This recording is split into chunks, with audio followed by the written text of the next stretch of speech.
Guys, welcome back. आज हम concept करने वाले हैं इंडियन पॉलिटी अरिहंत की बुक से। तो चलिए इसमें देखते हैं कि क्या क्या दिया हुआ है। सबसे पहले यहाँ पे बात की गई है constitution, framing of the Indian constitution. Indian constitution को कैसे कैसे फ्रेम किया गया, तो यहाँ पे क्लियरली बोला गया है कि फर्स्ट जो इसका आइडिया था वो एम.एन. रॉय ने दिया था, a pillar of communist movement in India. ये इसके जो है वो कम्युनिस्ट मूवमेंट इन इंडिया के हिस्सा रहे हैं। अभी यहाँ पे बोला है कि जो कॉन्स्टिट्यूशन है उसे फ्रेम करने के लिए कॉन्स्टिट्यूएंट असेंबली को जो है वो बनाया गया था, जो 16 मई 1946 में बनाई गई थी। और ये कैबिनेट मिशन प्लान के तहत बनाई गई थी, जिसके चेयरमैन जो थे वो थे सच्चिदानंद सिन्हा।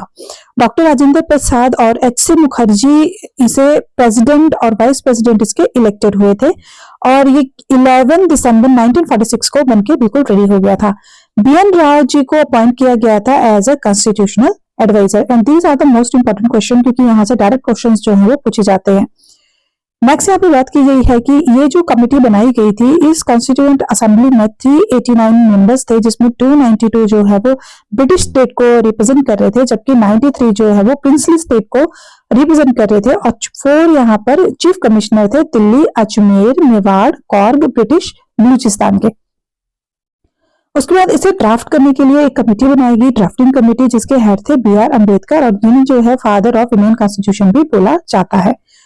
आगे एनकैचमेंट ऑफ कॉन्स्टिट्यूशन। कॉन्स्टिट्यूशन बनने में 2 साल 11 महीने 18 दिन पूरे लग चुके थे यहाँ पे। आगे यहाँ पे इसमें provision related citizenship, election, provisional parliament, ये अभी इमीडिएट इफेक्ट में अभी नहीं आए थे।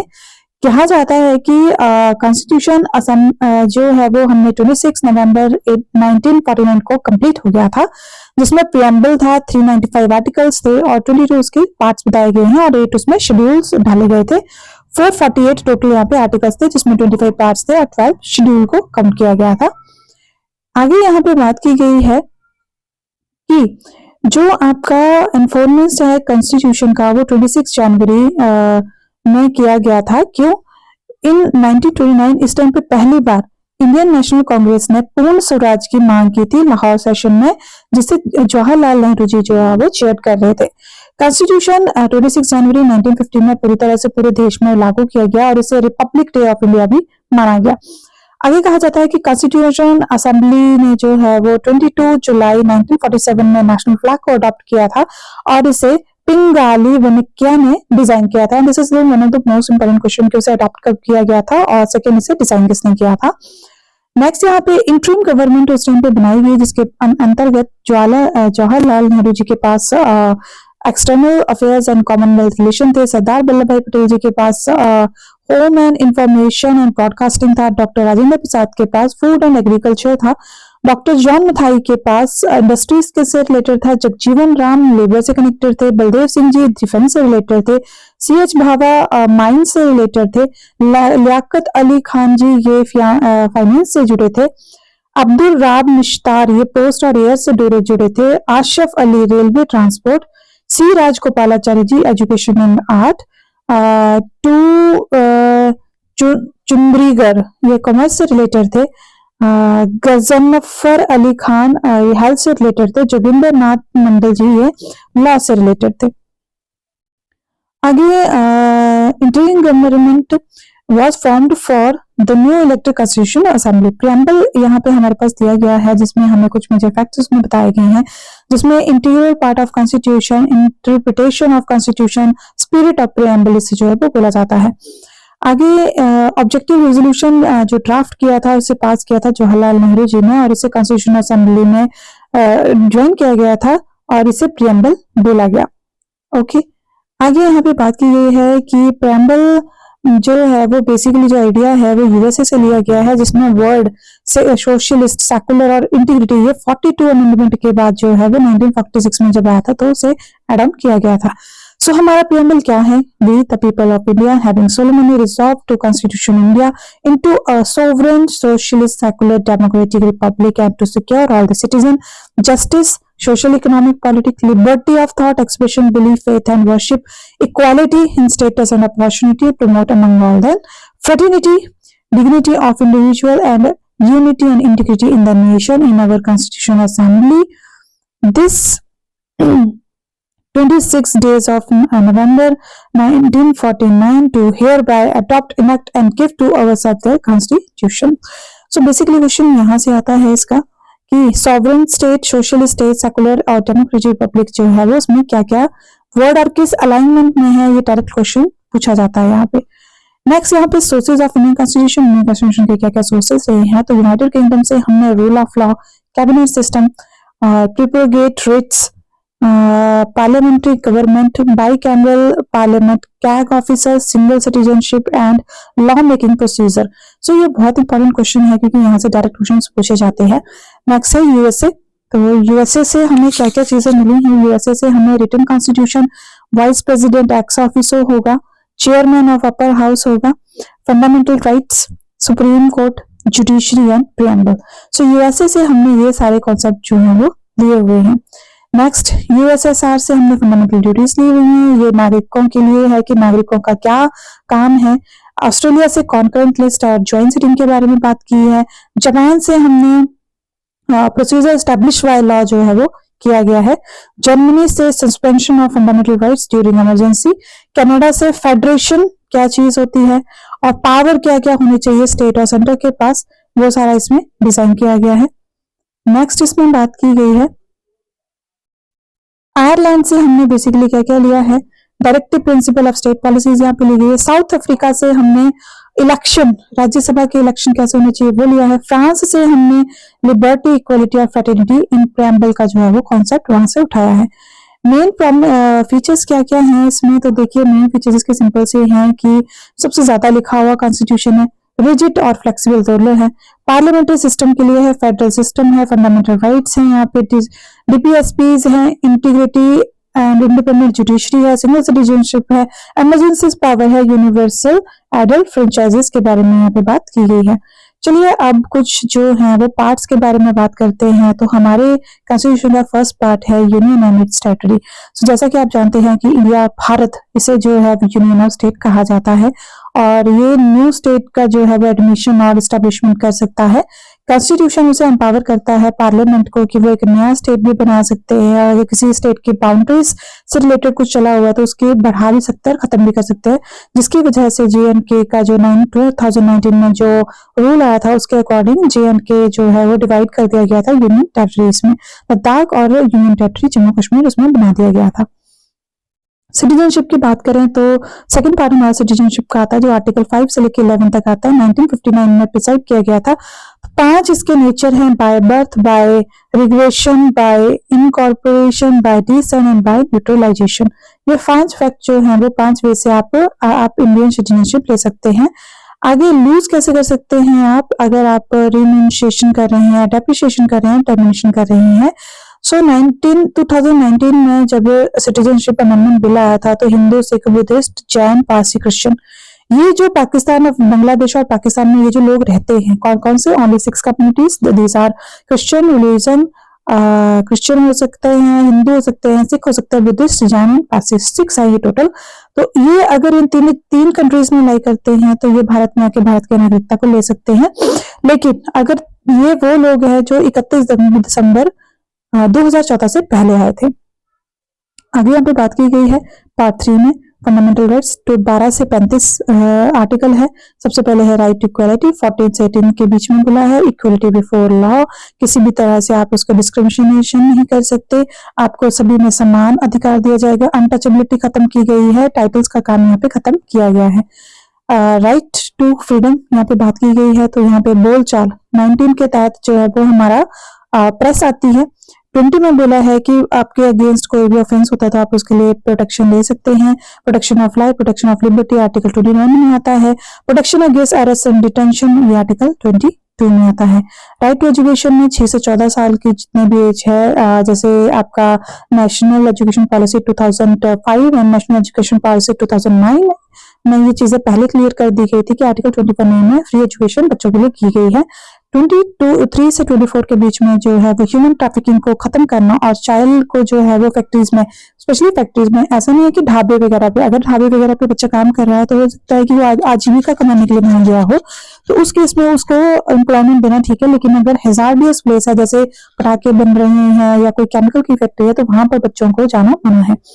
अगर right to freedom of religion, आप किसी भी धर्म का जो है वो अनुसरण कर सकते हैं, वो इस आर्टिकल में 25 में दिया गया है। नेक्स्ट यहाँ पे बात की गई है freedom to manage religious affair, freedom for taxation for promotion of any particular religion, आप किसी भी पर्टिकुलर रिलीजन की प्रमोशन कर सकते हैं। आगे यहाँ पर रिलीजियस वर्शिपिंग मेथड जो है वो किया जा सकता है, लेकिन स्कूल में ये चीजें पढ़ाई नहीं जाती हैं। कल्चरल एजुकेशन राइट भी यहाँ पे दिए गए हैं कि इंटरेस्ट ऑफ माइनॉरिटीज, ये अपने जो है जितना भी कल्चर उसको प्रिजर्व करके रख सकते हैं, और ये एजुकेशन इंस्टीट्यूशन भी बना सकते हैं अंडर आर्टिकल 30 के अंदर। प्रेस के बारे में मैंने जैसे बात किया तो आर्टिकल 2021 में ये बताया गया है कि आर्टिकल 19/2021 ये नेशनल इमरजेंसी के तहत फ्रीडम ऑफ प्रेस को जो है वो सस्पेंड कर सकता है। आर्टिकल 352 के तहत राइट टू प्रॉपर्टी भी दिया गया है। जो 1901 में बोला गया है कि 44 अमेंडमेंट 1978 में ये लागू कर दिया गया था और इसे लीगल राइट बना दिया गया था। राइट टू कॉन्स्टिट्यूशन रेमेडीज में बहुत सारी हैं। बी आर अम्बेडकर जी ने ये चीज बड़े ध्यान से रखा था कि जरूरी नहीं है कि सब कुछ इंडियन सिटीजन के लिए ही हो, कुछ पब्लिक सेक्टर के जो एम्प्लॉयज हैं उनके लिए भी चीजें होनी चाहिए। और राइट टू मूव जो है वो सुप्रीम कोर्ट में आप आर्टिकल 32 के तहत आते हैं, हाई कोर्ट में अगर जाना हो तो 226 आर्टिकल के तहत आते हैं। और ये तब कर सकते हैं अगर आपने वायलेशन की है फंडामेंटल राइट्स की। तो बी आर अम्बेडकर जी ने आर्टिकल 32 में इस चीजों को ऐड किया है और इसे heart and Saul of constitution भी बोला है, जिसमें 5 रिट्स यहाँ पे दी गई हैं। 5 रिट्स सबसे पहले है habeas corpus, you have the body. अगर आप कोई काम कर रहे हैं, कस्टडी में किसी को ले रहे हैं, तो आपके पास बॉडी होनी चाहिए। मेंडेनेस बी कमांड, तो ये जो है वो ड्यूटीज परफॉर्म लोअर कोर्ट को हायर कोर्ट या ट्रिब्यूनल को हायर कोर्ट दे सकता है कि भाई आपने किस कमांड के थ्रू जो ये चीजें की हैं। शिश्री सर्टिफाइड, ये बोल रहा है कि ऑर्डर पास किया जाता है इंफीरियर कोर्ट, ट्रिब्यूनल और जुडिशियल अथॉरिटी के लिए कि भैया आप कौन सा काम कर रहे हो, कैसे कर रहे हो, पूरा क्लियर करके बताइए। प्रोहिबिशन स्टॉपिंग समथिंग, अगर किसी चीज को रोकना है तो उसके लिए प्रोहिबिशन लगता है कि हायर कोर्ट से लोअर कोर्ट कर सकता है। क्यूटो वारंटो, ये पूछता है किसी पब्लिक सर्वेंट से कि भैया आपने ये जो काम किया वो किसके तहत किया। नेक्स्ट यहाँ पे बात की गई है directive principle of state policies के भी बारे में, जो आर्टिकल 36 से 51 के बीच में आती है। और इसमें कहा गया है कि these are non justiciable in nature. Article 36, 37 define करते हैं कि एप्लीकेशन है ये प्रिंसिपल्स की, जिसमें प्रिंसिपल्स कंटेन किए जाते हैं। 38 में ये कहता है कि सिक्योर और protect social order, social welfare, मतलब सोसाइटी को कैसे मैनेज करना है वो सारा इसमें आता है।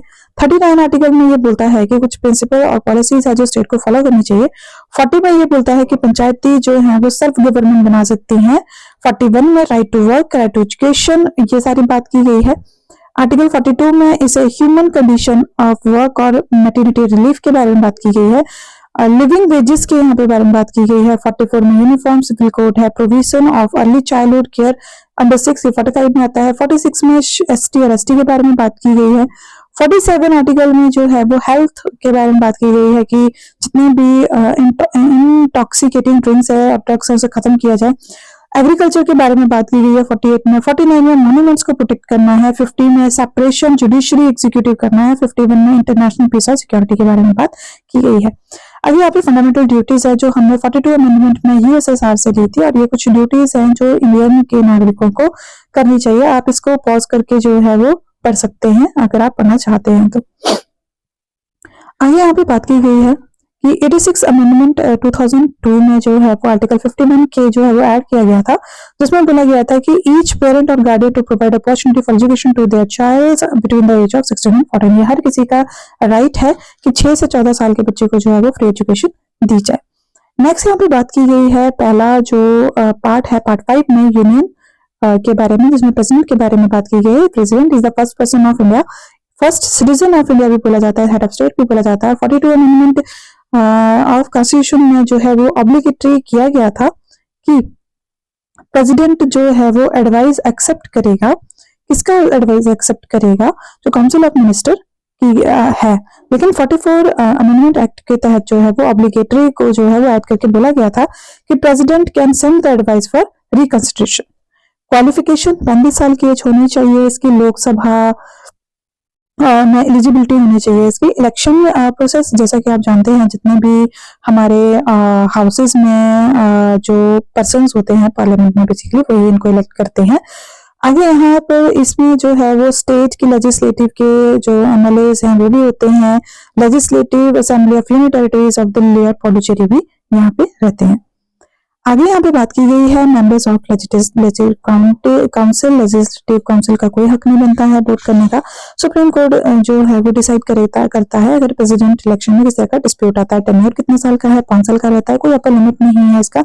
57 आर्टिकल में जो है वो इसके बारे में बताया गया है कि अगर इसने रेजिग्नेशन देना होगा तो ये वाइस प्रेसिडेंट को देगा। अभी फिलहाल इनका 5 लाख से भी ज्यादा सैलरी है। आगे यहाँ पे बात की गया है कि प्रेसिडेंट रेजिग्नेशन देना चाहे तो वो वाइस प्रेसिडेंट को देगा। आगे अगर वाइस प्रेसिडेंट नहीं होता है तो chief justice of India supreme court को जो है वो हैंड ओवर करेंगे। सो पहला जो प्रेसिडेंट थे जो ऑफिस में खत्म हो गए थे, that one is doctor Zakir Hussain, then Fakhruddin Ali Ahmed, ये सेकंड प्रेसिडेंट थे। Justice H M. हमीदुल्लाह बेग जो थे वो पहले ऐसे चीफ जस्टिस थे जो एक्टिंग प्रेसिडेंट इनको बनना पड़ा था। आगे इम्पीचमेंट हटाने का प्रोसेस है। आर्टिकल 61 में ये चीजें बताई गई है, अगर किसी तरह का वायलेंस होता है या हाउस ऑफ पार्लियामेंट के द्वारा जो है वो इन्हें हटाया जा सकता है। नेक्स्ट यहाँ पे बोला है प्रेसिडेंट का क्या क्या पावर है। तो देखिए प्रेसिडेंट के पास बहुत सारी पावर होती है। एडमिनिस्ट्रेशन का सारा पावर उसके पास है। ये किसी भी प्राइम मिनिस्टर को अपॉइंट और रिमूव कर सकता है। अगर यूनियन मिनिस्ट्री ऑफ यूनियन जो सेंटर की मिनिस्ट्री है, अगर उसमें से उसको लगे कि ये जो है वो कोई एमपी जो है वो गलत काम कर रहे हैं तो उनको हटा सकता है, जज को हटा सकता है, स्टेट के गवर्नर को हटा सकता है, चीफ ऑफ आर्मी नेवी और एयरफोर्स को भी हटा सकता है।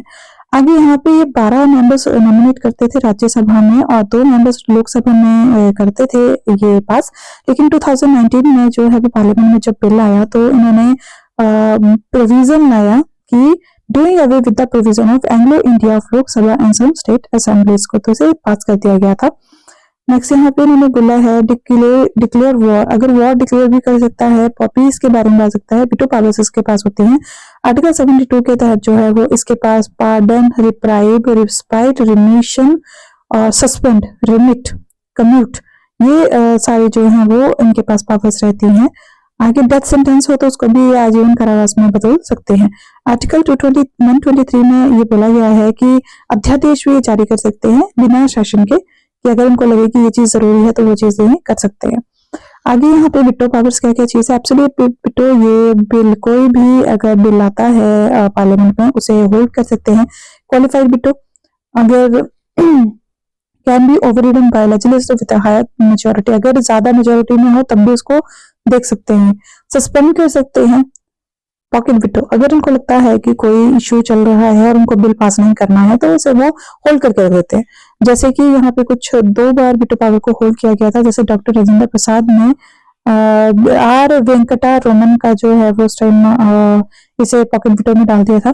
President of India visited 3 vetoes, absolute, suspend और pocket veto. There is no qualified veto in the case of union president. अभी तक क्वालिफाइड विटो की जरूरत नहीं पड़ी है। इमरजेंसी पावर, तो ये नेशनल इमरजेंसी भी डिक्लेयर कर सकते हैं आर्टिकल 352 के तहत। प्रेसिडेंट रूल लगा सकते हैं आर्टिकल 356 के तहत। फाइनेंशियल इमरजेंसी लगा सकते हैं 360 के तहत। So guys, I think this video इतना इन्फॉर्मेशन काफी है अरिहंत का। सो गाइस, अगर आपको वीडियो अच्छी लगी हो तो काइंडली लाइक शेयर सब्सक्राइब करना ना भूलें। इसी के साथ वीडियो क्लोज करते हैं। Thank you so much, have a great day.